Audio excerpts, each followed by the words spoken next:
What's up, guys? Welcome back to the home slice. I've got a bit of a unusual and disjointed video for you guys today, but it will be my first video from our new house. So we've moved, and check this out. I don't know if you can see how glorious that is, but this is the kind of sunsets we get to see here, which is pretty cool. There's actually a tui bird right here. This is a native New Zealand bird. Oh, he took off. He took off. Anyway, they're really cool. If he comes back, I'll show you. But the best part, one of the best parts about the new move, well, the best part about the new move is not having my kids in a storage closet, is them actually having 2 bedrooms. But another great thing about the move is this right here. It comes with a little cabin, which I think I shall call the sharpening shack. So why don't you guys step with me into the sharpening shack, and I'll tell you guys one of the things that I've been up to lately. Come on in. Okay, the tui bird just came back, so I'm going to try to sneak up so you guys can see him. Just a second.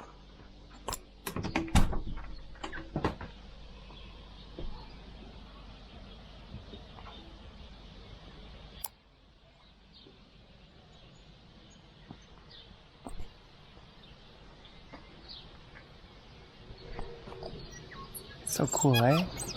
Oh, there's 2 of them.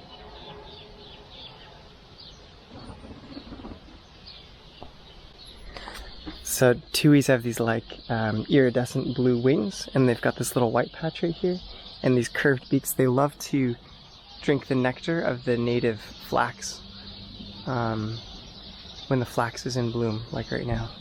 So these guys just hang out at my house. Anyway, let's get back to knives, shall we? Alright guys, welcome to the inside of the sharpening shack. Hopefully we'll film lots of fun stuff here. One of the things that I've been up to lately is I've been testing these 3 knives. So you can see there's a tomato here. This is a Cold Steel Recon Tanto. It's actually a bit of a sad story because I filmed some really fun stuff with this, and it was actually some of the footage I've been most excited about so far in terms of just cinematography. And in the move, I thought I had transferred it over to my computer, but it turns out that I hadn't yet, and I formatted my camera's memory card before I started filming the next thing, and I lost all the video of the chop test of this. But I still have the BESS testing of this. So anyway, I sharpened all 3 of these knives in exactly the same way. I did a 250 grit and 6000 grit dual grit edge on them, and then I proceeded to strop them on the denim strop, which has been giving me relatively good results. They were all really sharp to start out with, shaving easily, push cutting paper easily, and this one started out somewhere in the 200 BESS range.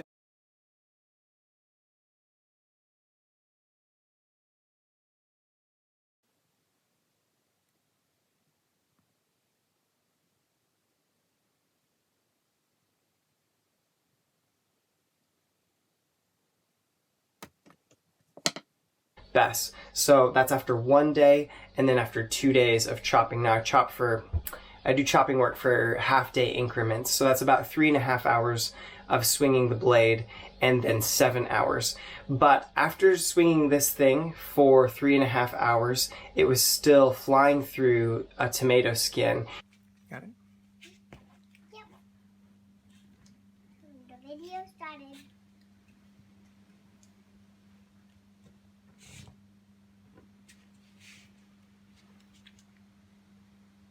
Will you need me to stop the button again? Yeah, you can hit the stop button. Thanks, kiddo. And so today we are going to do the famed tomato test. I also have here a Bark River Bravo 1.5, which has had some modifications because I believe most of the Bravos have a little thumb ramp there. But anyway, this is in A2 steel, and it also has been subjected to 2 days worth of chopping. It was around the 200 BESS mark when we started. Good. If it says 0, yep, then push the light up button. Okay, now let's see how how sharp this knife is. But you don't cut it when you want to?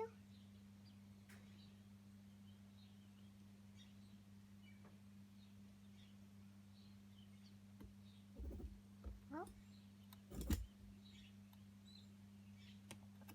215. That sounds about right. All right, you want to push the red button to turn it off? After the first day of chopping, it was somewhere around 320. I'll throw up video so you can see the exact numbers.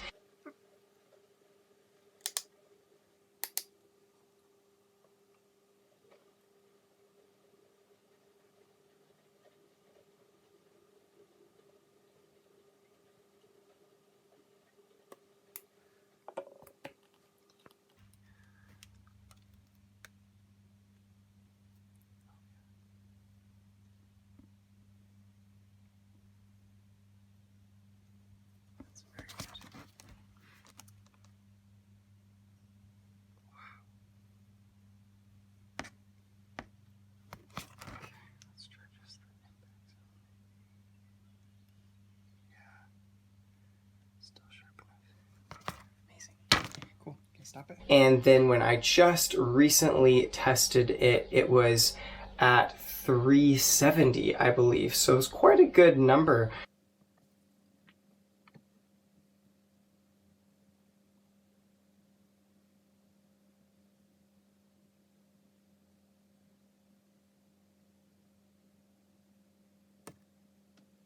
For 2 days or 7 hours of chopping on the Bark River. Bravo 1.5. These were all blades that were loaned to me by a viewer up in Auckland. Thanks for this, Andrew. This is a Fallkniven A1, and I have just finished the second day of carrying this. This is in VG10 steel, laminated, and it also has been sharpened the same way as the two others, and put through the same testing to the same amount of time. This one really blew my mind because it started out in the low 200s. I'll throw up a video here.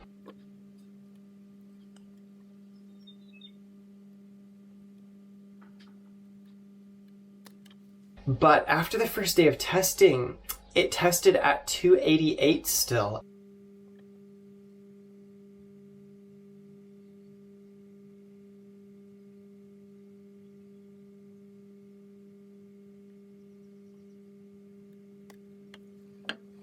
Alright guys, so this has seen an entire day of use. This is VG10 that I took out to use on Invasive Species Day. It still feels very keen, and it best tested at 280. And so I am assuming that it is going to laser through this tomato like nobody's business still, which is mind-boggling. Oh, yeah. That almost feels sharper than the tops was after a full day. How can that be? Yay! It can't be. First cut it bit in, Mara. That is insane. Yay! I just can't even believe that. Wow, it's still so sharp. Okay. And that was a much better number than the other two actually had done. And so today, using it and chopping with it, it still dulled on the second day to about 395 grams.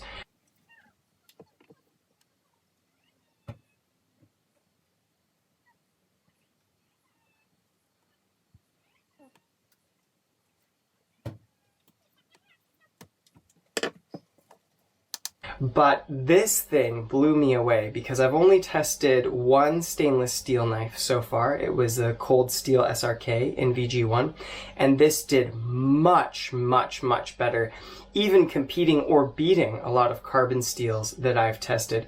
So I'll be very excited to see if this, even this stainless knife, maybe could be the one to break my 2-day tomato slicing challenge.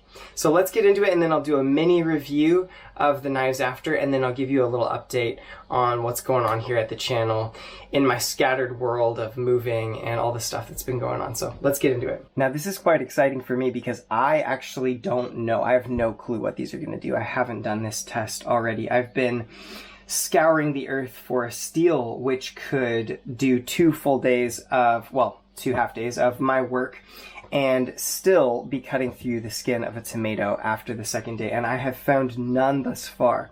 Now my sharpening technique is evolving, and once things sort of settle out to where I feel like I've sort of figured out what I think is the best method for sharpening for long term, we'll have to go back and test a few of those original blades. We'll have to retest the K-bar, retest the tops probably.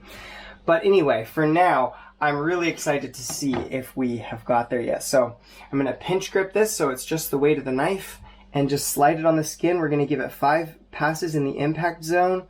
Cold Steel Recon Tanto. It's pretty well sliding across the tomato skin, not wanting to bite in.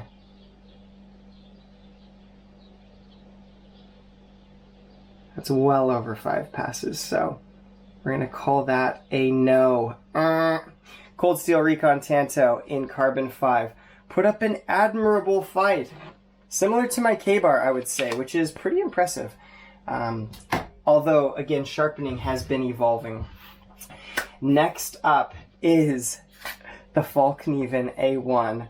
Can it do it? Let's get that light pinch grip. Here we go, guys. 1, 2, 3, 4, 5. Oh, guys, on the 5th pass, look at that. It bit in on the 5th pass. That's so fun. The Fallkniven A1 is the first knife. I can't believe that, guys. This is stainless. This blows my mind. This contradicts what people say about carbon versus stainless steels. Man, Fallkniven must be doing a killer heat treat because I have had VG10 before and it did not perform like this. This is like wild. That's so cool. Okay, let's see if the Bark River was still at 370 with this A2 steel, so I think we'll have a good shot here. It seems like the cutoff mark is about 400 grams of BESS. Would be my guess. Because that's 395 on the Fallkniven. 1, 2, 3, 4, 5. Oh man, it didn't do it. Let's try again. 1, 2, 3, 4, 5. Oh, it's so close. That's interesting because on the BESS, this edge actually tested slightly better, but it seems to have lost its aggression a bit more.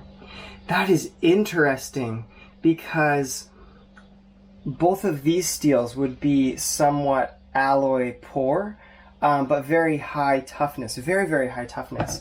This steel would be a lower toughness, but alloy rich. That is so interesting. This is like a bit backwards from what everybody says. Guys, the Fallkniven did it and the Bark River won't. Oh, this is blowing my mind. What is going on? That's crazy. I can't make it do it. And the Fallkniven, it did, guys. It actually did. Look at that.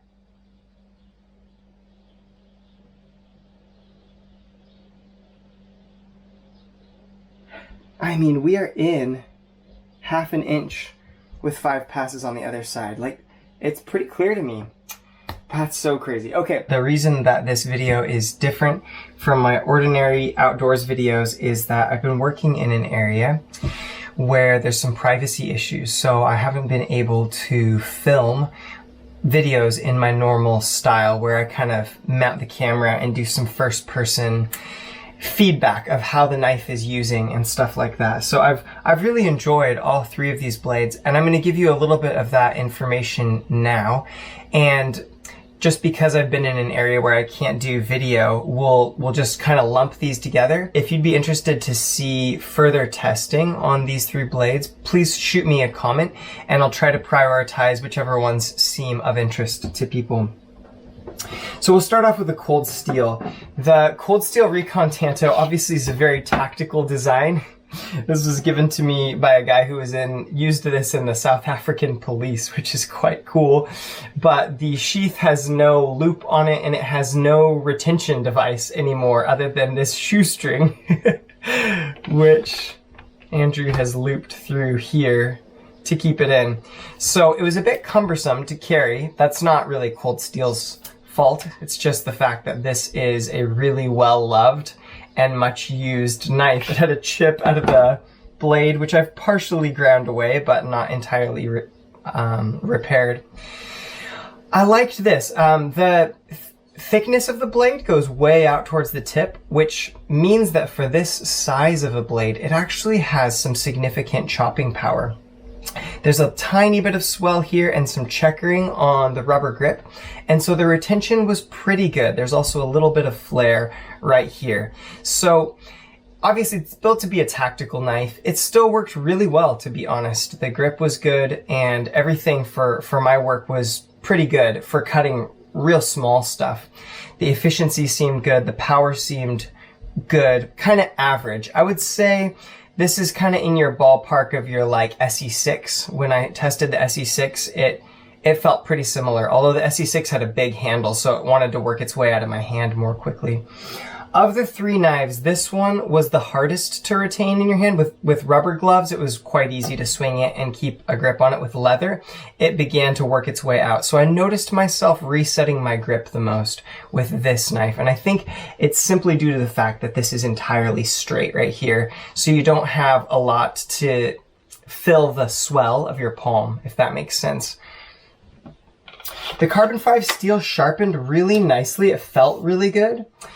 It felt a bit kind of more malleable than the others, which makes sense because both of these are rocking steels that have 1% carbon and higher percents of alloy than is likely went into this. I liked the carbon steel. I think if you needed a steel that had ultimate durability and you didn't need a lot of wear resistance, it would be a good option. It's probably not going to be my cup of tea just because I am into like the longest lasting, wear resisting sort of multiple use kind of edge. But actually, I was surprised by the Recon Tanto, by how much I liked it. Next, we'll talk about the Bark River. This Bark River has this awesome leather sheath, and I think this thing is gorgeous. Man, my light is fading. Sorry about that, guys. I really like the feel and the weight distribution of the Bark River Bravo 1.5. In fact, it was very similar, actually, to the Cold Steel Recon Tanto in the sense that it had this full thickness section of about the same thickness that came out very close to the point. Not quite as much chopping power on that, you can see, but very well contoured handle. I didn't have many problems with retention with this micarta. You'd have to reset every now and then, but I noticed it a lot less than with the Recon Tanto. And the Bark River was just solid all around. The durability, the edge stability seemed quite good. It felt good chopping with it. Towards the end of the second day, you could feel that it was beginning to slow down a little bit, but it was very admirable. I really like the A2 steel. I like the design of the Bravo. It felt a little thick behind the edge, obviously, as this one did too. But for the stuff that I'm doing with chopping brush with very small stems, it actually worked great. The one thing that I really dislike about this setup is actually this sheath, because you go to put it away and this actually flicks onto the part of the blade you're trying to slide in. And so it's actually a little bit tricky to get it into the sheath without cutting the leather strap off. And that caused me a bit of stress since this knife does not belong to me. I might need to turn on some lights in here and come back, guys. I should say the Bark River, it felt like a higher carbon steel than the Cold Steel. And what I mean by that is just on the second day, the edge still felt relatively kind of crisp and it would give you these clean cuts, where the Cold Steel after the first day, I mean, the BESS reading on the Cold Steel was 380 grams after the first day of chopping. The BESS reading on the Bark River after 2 days of chopping, if I'm remembering right, was something like 371 or something like that. And so obviously the edge retention, that's not perfect because the edge damage is not distributed evenly and the BESS only tests 1 point, but I tried to make sure on all the knives that I butted them up against the lever and actually tested the same portion of blade so far as I could. And so the edge on the Bark River definitely felt like it's kept that aggressive kind of crisp edge quite a bit longer, it felt like, than the Cold Steel. Lastly, the Fallkniven. Now, I have to say, I have been a guy who sort of like, not makes fun of Fallkniven, but sort of doubts the hype, you know? Because I look at their products and I'm like, that looks like a piece of steel, you know, in some injection molded rubber. Like, and Cold Steel is doing that, and so many people are doing that, right? And so I had my doubts, like, is this really worth all of the hype? But I'll tell you guys, like, I got it and I felt it and I was like, oh, that feels solid. And the more I look at it, I'm like, wow, that's really precise. And they've done the convex on the edge really well. I love the exposed tang here, so you could actually hammer this into stuff or baton it into stuff. The swell fit my hand. You can see there's like a bit more of a sort of fish belly on this one.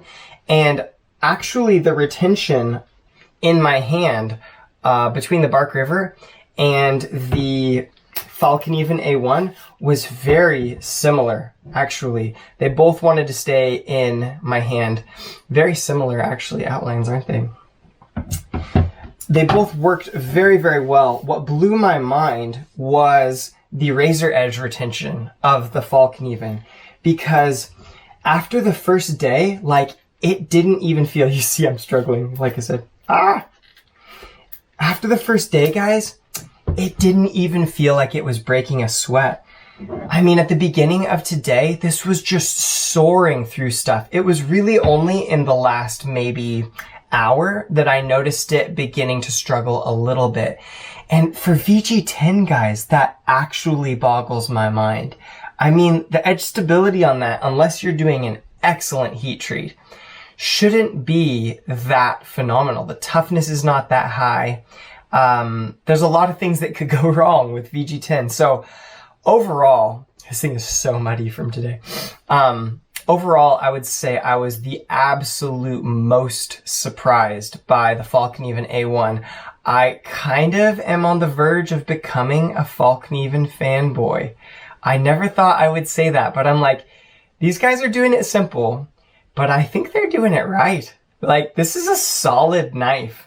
It has a good feel. It has a cool look to it. It's sort of military, but it's pretty utilitarian at the same time. Pretty thick overall. Pretty thin behind the edge. I was very impressed by the Fallkniven. The sheath is a bit silly. I don't really get this. But it's non-threatening, hey? And if you were in a watery environment, it probably would, drain the water pretty effectively. Still have like all kinds of junk in here. Anyway, as I get more dialed in on my sharpening protocols for outdoor stuff and chopping stuff, I will be very keen, actually, to test Fallkniven's VG10 against an ordinary, like, 1095 blade and really see how the numbers stack up on the BESS and on the tomato test, because this really surprised me. If you asked me, what's the first knife that's gonna break, your 2-day chopping challenge? I'd have been like, oh, probably, some Bark River and Crewware or something like that. Or like when I finally get a Magna Cut blade. I would never have said a Fallkniven A1. Never, guys, ever. So they're really doing something right. I'm excited to put this through a little bit more testing. I'd like to get it to deburr to where we're under 100 BESS and see if that edge lasts longer on a stainless steel or not. Which brings me to an update about what I'm doing right now. So there's sort of a couple of well-respected trains of thought in the sharpening world of what yields the best edge. Now, one camp is sort of the hair whittling edge people, and guys that love to sharpen an edge till it whittles hair will often think that that is a sign that it's so fine there at the edge and that that's the best way to sharpen. Now, you've also got the guys who have BESS machines and they say, oh, no. Under 100 on the BESS machine means that you've fully deburred a totally clean apex. But those edges, to be honest, don't often whittle hair unless you get them under like 30 BESS or 40 BESS or something like that. Now, some of the hair whittling guys are achieving that, I'm sure, but I'm actually not achieving that. When I make a hair whittling edge, I test it on the BESS machine and it usually is somewhere around 130 or 140 grams. And then there's the dual grit sharpening guys. So I'm sort of pioneering or reintroducing this method of sharpening where you do coarse on one side of the edge and fine stone on the other side of the edge. And that's proved to have really excellent wear resistance. It's proved to be quite good in the chopping tests that I've done. So what I'm trying to do right now, I can do a good screaming, like razor sharp dual grit edge. I can do a great hair whittling edge now. I'm still practicing that, but I've found some ways that work. And I'm trying to get an ordinary knife steel. I'm actually working with these Victorinox paring knives, and I'm trying to get them under 100 grams on the BESS machine. The reason why I'd like to do that is because the proponents of all of these methods, they don't often publish their method compared to other people's. And so I'd like to sort of learn how to do everybody's methods and then do some testing. And honestly, if my style of edge doesn't perform the best, I'd actually like to know that. And I'd actually like to know what the attributes are of different types of sharpening. So right now I'm working on getting an edge under 100 BESS. If you guys have any tips for me, please leave them in the comments. Once I get those, I'm going to try to do some varied testing and turn out some results that will start to give us an idea of what ways the edges perform best and which edge lasts ultimately the longest, and to what extent. Does it hold a razor fine edge the longest? Does it hold a working edge the longest? Does it lessen the amount of force for slicing? Does it make the best numbers stay low longer? Does that make sense? I'm going to try to combine several different kinds of testing into one video once I achieve that. So hopefully that's interesting to you guys. I'm having lots of fun. So going forward from here, I'll probably test this Fallkniven a third day and verify that it no longer cuts a tomato and see what the best reading is after a staggering 10.5 hours of chopping. The reason I do these chop tests is because I feel like it's a better simulation of what you actually do in a day of like camping. I love some of the testing that's going on right now that's really entertaining, but to be honest, the destructive testing I feel maybe doesn't simulate real life circumstances like the sort of bro science that I'm doing, where you just chop through woody brush for 3.5 hours and then see what the edge is doing after that. I feel like 3.5 hours of chopping sort of approximates roughly like a day of intensive camping tasks. And is your knife still going to make you a meal around the campfire after you used it to baton your wood and stuff like that? So that's what I'm shooting for. I'll probably do one more test on this. We're transitioning to some property where I can do filming, and we're transitioning actually to some property with some bigger trees. So I'm going to be transitioning myself to larger machetes and blades and axes and doing some in-depth testing on those, which I'm really excited about. But the very next thing that I'm going to do is take that Jensen custom that I showed you guys a long time ago, and I'm actually going to take that outdoors for the first test. I'm going to test the edge that came on it first, and then I'm going to sharpen it to see this custom knife that's 63 Rockwell. How low of a best number can I get on it or what's the sharpest edge I can get on it, and then test that, and then test a dual grit edge, and we'll run through a whole battery of tests. After that, what I'm hoping to do is actually, once I've mastered how to create a hair whittling edge, once I've dialed in what is the longest dual grit edge that I can figure out, and how to get under 100 BESS, I'll probably send off some knives with edges like that to some testers. And then what I'd like to do is actually create a video series where I take the cheapest stones that I know of that effectively put those good kind of edges on your knife, and then do some video series where I can show guys how to create these styles of edges if that's what you want, for as little money as possible, with as much convenience and ease as is possible. So that's kind of what's coming down the pipe. I have been super busy with the move, and my wife and I are actually expecting another baby. This year we've actually lost two babies. We had 2 miscarriages kind of back to back. And then we've had a successful pregnancy. So life is complicated, life is good, life is full. Thanks for sticking it out here to the end of the video. If you're watching now, it's just because you have been following the storyline with me, hey? But anyway, I hope you guys are doing well. It might be a little bit slow going, but I'm hoping to get out some content that is really useful and informative to you guys. One more note that I will say, because I've just remembered, a lot of guys have been commenting on my videos and saying, hey, are you going to continue getting more and more scientific?